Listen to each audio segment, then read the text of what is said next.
ఈ ప్రపంచం ఎందుకు ఇలా మారిపోయింది? బైబిల్ చెప్పిన నిజం ఇదే. మనం పశ్చాత్తాపం చెందాలి, దేవుని వైపు తిరగాలి, ప్రార్థన చేద్దాం, దేవుడు మనల్ని రక్షిస్తాడు.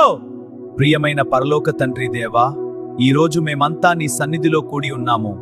మాట్లాడేది నేను కాదు ప్రభువా, నీ ఆత్మ మా మధ్య మాట్లాడాలి. ఈ సందేశం వినే ప్రతి హృదయాన్ని తాకుము. యేసు నామంలో ప్రార్థిస్తున్నాం, ఆమేన్. ప్రియమైన సహోదర సహోదరీమణులారా, ఈరోజు మనం చాలా ముఖ్యమైన విషయంపై ధ్యానించబోతున్నాము. మన చుట్టూ చూస్తున్న ప్రపంచం చిన్నప్పుడు చూసిన ప్రపంచంలా లేదు. ప్రేమ తగ్గింది, భయం పెరిగింది, మనుషుల మధ్య నమ్మకం తగ్గిపోయింది. ఇది ఎందుకు ఇలా మారిపోయింది? బైబిల్ ముందే హెచ్చరించింది.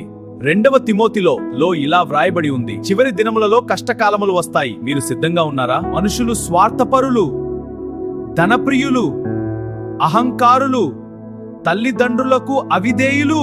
సభ్యులారా, ఇది మనం ఈరోజు వార్తల్లో చూస్తున్నదే కదా. అసలు మూల కారణం ఏమిటి? ప్రపంచ సమస్యల మూలం రాజకీయాలు కాదు, ఆర్థిక సమస్యలు కాదు. మూల కారణం పాపం. ఆదికాండంలో ఆదాము హవ్వ దేవుని ఆజ్ఞను అతిక్రమించినప్పుడు పాపం ఈ లోకంలోకి ప్రవేశించింది. ఆ రోజు నుండి మనిషి హృదయం మారిపోయింది.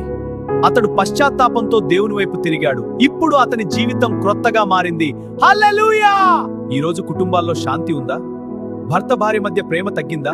పిల్లలు తల్లిదండ్రులకు వినిపించడం తగ్గిందా?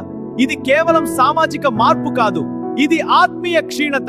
సహోదరులారా, సందేశం ఇక్కడితో ముగియదు. ప్రపంచం చీకటిలోకి వెళ్తున్నా దేవుని ప్రేమ ఇంకా వెలుగుతుంది. అయితే మనం ఏమి చేయాలి? ప్రార్థన నిలబడాలి, పరిశుద్ధ జీవితం గడపాలి, కుటుంబ ప్రార్థనలు ప్రారంభించాలి,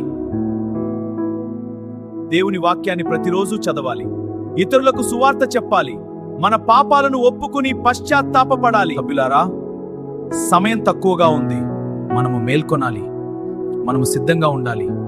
యేసు ప్రభు తిరిగి రానున్నారు. ఈ రోజు ఇక్కడ ఉన్నవారిలో దేవుని నుండి దూరంగా ఉన్నవారు ఎవరైనా ఉంటే ఇది మీ సమయం, ఇది మీ అవకాశం. ప్రభువా, ఈ సందేశం విన్న ప్రతి ఒక్కరిని ఆశీర్వదించుము, మా కుటుంబాలను రక్షించుము, ఈ ప్రార్థనను విని నీ కృపను కుమ్మరించుము, ఈ చివరి దినములలో నిలబడే బలాన్ని ఇవ్వుము.